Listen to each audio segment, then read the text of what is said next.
国际新闻来关心中国的甘肃18半暝啊发生规模6.2的大地震，地震的深度敢若10公里尔，是真浅层的地震，而且一直出现地动尾，唔那厝拢崩起，嘛造成严重的伤亡，连青海嘛有受影响。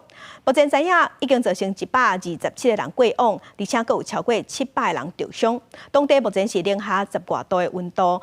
救援较困难，咱的政府已经向中国表示，咱的消防署已经做好准备。若是中国开喙有需要，咱的救灾人员就会随坐专机去协助救灾。熊熊大地震赶紧造成中国甘肃省积石山县18半暝11:59分发生规模6.2的强烈地震，地震的深度敢若10公里，各地短短1点钟内测到32解余震。甘肃省加附近的青海省拢出现重大伤亡，电力甲道路嘛有损坏。那么这个区域受到整个印度板块和欧亚板块这种长期的这个挤压作用下的话，区域的这个构造活动非常的强烈。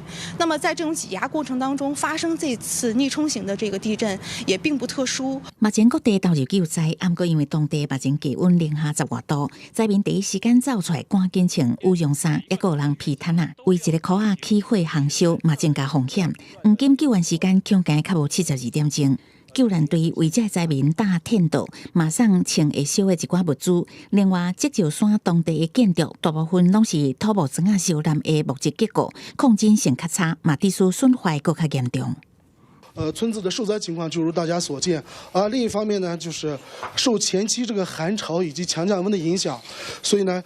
周边的这个雪还没有化。中国国家主席习近平只是全力展开搜救，国务院总理李强嘛表示，爱甲灾民安顿好。咱国府院也阁海陆两会，拢对这代志表达慰问甲关怀。总统蔡英文嘛伫社群平台用简体字发文，强调愿意提供必要的协助。在这里呢，对于罹难者还有他的家属呢，表达哀悼和慰问之意。我们也希望伤者呢能够早日的痊愈。如果有我们可以协助的地方的话，我们相关的单位呢，很乐意呢提供各项的协助。内政部消防署表示，已经完成160个搜救队成员，包含医师、护理师甲结构技师，4只搜救犬，也有13栋各种搜救装备整备。听候中国提出支援请求，就会当全机支援抢救掉伫内底灾民。记者综合报道。